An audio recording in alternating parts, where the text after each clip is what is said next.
અદ્યતન ટેકનોલોજીની સફળતા અને પુરુષાર્થની વાતો સાથે ખેડૂતો માટેના આધુનિક કાર્યક્રમ કૃષિ વિશ્વમાં આપનું સ્વાગત છે। હું છું ગાયત્રી પંચાલ। આજે આપણે કેરીનું સફળ ઉત્પાદન લેનાર ખેડૂતોને મળીશું તો ગુજરાતના રોકડિયા પાક કપાસના વાવેતરની વૈજ્ઞાનિક માહિતી મેળવીશું। આ સાથે જ વર્મી કમ્પોસ્ટ યુનિટ થકી કમાણી કરનાર ખેડૂત પુત્રીને મળીશું। તો રાશિની જુઓ છો, ચાલો શરૂ કરીએ જીએસટીવી દ્વારા પ્રસારિત ખેડૂતો માટેનો આધુનિક કાર્યક્રમ કૃષિ વિશ્વ।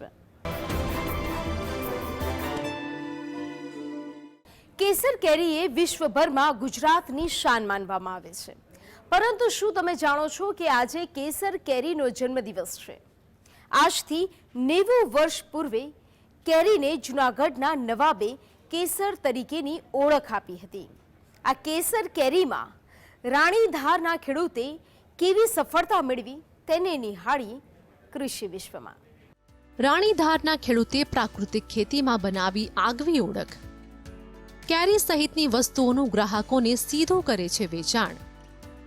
સોશિયલ મીડિયાથી કરે છે માર્કેટિંગનું મેનેજમેન્ટ। 10 વીઘામાં 400 જેટલા ઝાડ ઉપરથી લે છે ઉત્પાદન। કેસર કેરી આજે 90 વર્ષની થઈ છે। જૂનાગઢના નવાબે 25 મેના દિવસે આ કેરીને કેસર નામથી ઓળખ આપી હતી, એટલે કેસર કેરીનો જન્મ દિવસ કહી શકાય। એક સમય માત્ર ગીરમાં જોવા મળતી કેસર આજે વિશ્વભરમાં પ્રખ્યાત થઈ છે, ત્યારે આજે કેરીની સફળતા મેળવનારા ખેડૂતોની સફળતા નિહાળવી છે। આજના સોશિયલ મીડિયાના માધ્યમથી યુવા ખેડૂતો ખેતીમાં જોડાઈને જાતે જ માર્કેટિંગ કરી લેતા હોય છે। વડીલો પાસેથી મેળવેલા માર્ગદર્શનને ખેતીમાં અપનાવીને પ્રગતિ કરી રહ્યા છે, ત્યારે જૂનાગઢ જિલ્લાના મેદરડા તાલુકાના રાણીધારના ખેડૂતે પણ વડીલો પાર્જિત આંબાવાડીને નવપલ્લવિત કરી છે। સોશિયલ મીડિયાનો ભરપૂર ઉપયોગ કરનાર યુવા ખેડૂત હઠીસિંહ જીતુભાઈ સિસોદિયા પોતાના ખેતરની તમામ વસ્તુઓને વાડીએ બેઠા પોતાના ભાવથી વેચાણ કરીને કમાણી લે છે। ઓર્ગેનિક કયો પ્રાકૃતિક કયો એ બધું એક જ છે। તો એ ખેતી આપણે કરવી જોઈએ કે જે ગોબર અને ગૌમૂત્ર અને વનસ્પતિના પાનમાંથી જે ખેતી થાય છે। તો તમે મારી પાછળ જોઈ શકો છો, આપણે આંબાનો બગીચો છે, એમાં હું છેલ્લા 10-12 વર્ષથી મેં ક્યારેય આ મારી કેરી છે એપીએમસી યાર્ડમાં ક્યારેય મૂકવી પડી નથી। અહીંયા ફાર્મથી જ આપણે હરેક કેરી બોક્સનું અહીંથી જ વેચાણ થાય છે।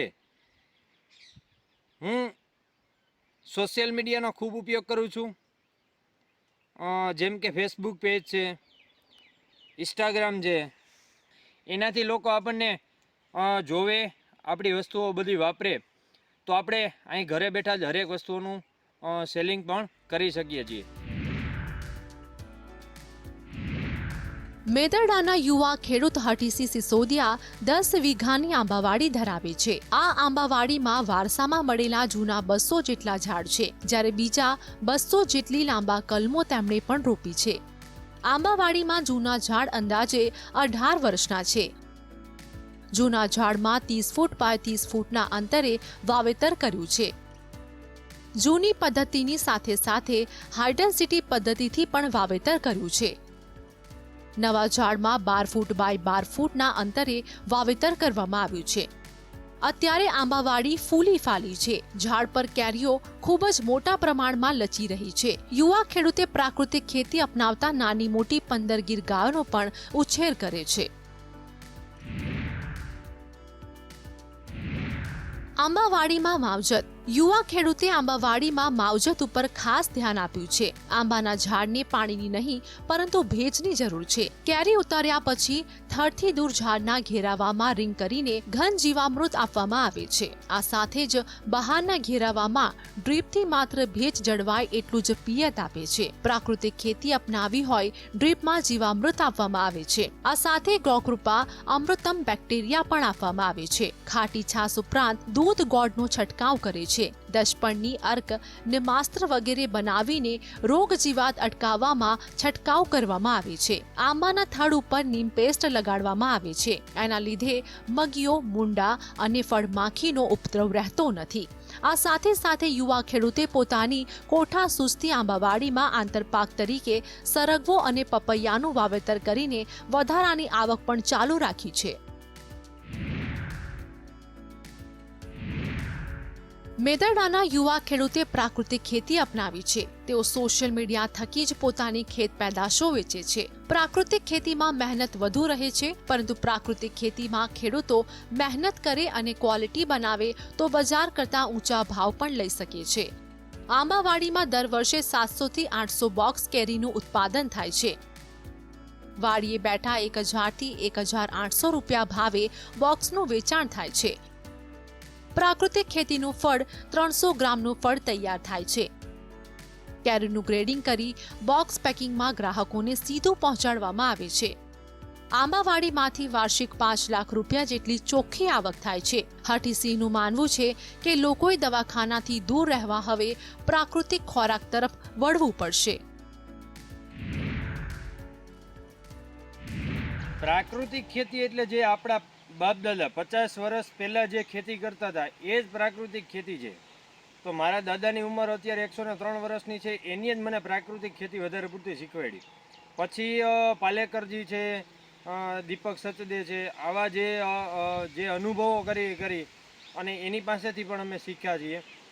જે આપણા બાપ દાદા ખેતી કરતા હતા એ જ આપણે કરવાની છે. દેશી ખાતર, ગૌમૂત્ર અને વનસ્પતિના પાનમાંથી જે દવા બને એનો જ અમે આમાં ઉપયોગ કરીએ છીએ. મારી પાછળ તમે જુઓ છે આંબા છે, મારે 10 વીઘાનો આંબાનો બગીચો છે.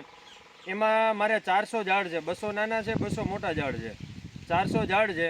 એમાં સારું એવું ઉત્પાદન અત્યારે ખૂબ મળે છે. પહેલાં 15 વર્ષ પહેલાં જ્યારે આ 3 વર્ષના આંબા થાય ત્યાર પછી ઉત્પાદન આપે તો એ 18 થી 19 વર્ષના આંબા છે ત્યારે અમે પેસ્ટિસાઇડવાળી મારી પપ્પા આમાં ખેતી કરતા હતા ત્યારે એટલું બધું ઉત્પાદન મળતું નહોતું. હું છેલ્લા 12 વર્ષથી 13 વર્ષથી આમાં પ્રાકૃતિક ખેતી કરું છું તો એમાં ખૂબ સારું એવું ઉત્પાદન મળે છે. અને મારે અહીંયાથી જ હરેક કેરી જે બધા બોક્સ જે 700-800 બોક્સનું ઉત્પાદન છે એ મારે અહીંથી જ હું છે કે આખા ગુજરાતમાં મોકલું છે. તો અહીંથી જ ફાર્મેથી જ મારે બધું વેચાઈ જાય છે.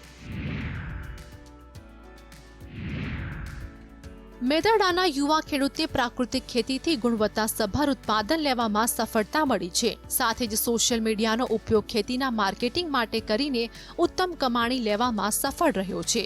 જૂનાગઢથી હર્ષદ પટેલ સાથે કૃષિ વિશ્વ ડેસ્ક, GSTV.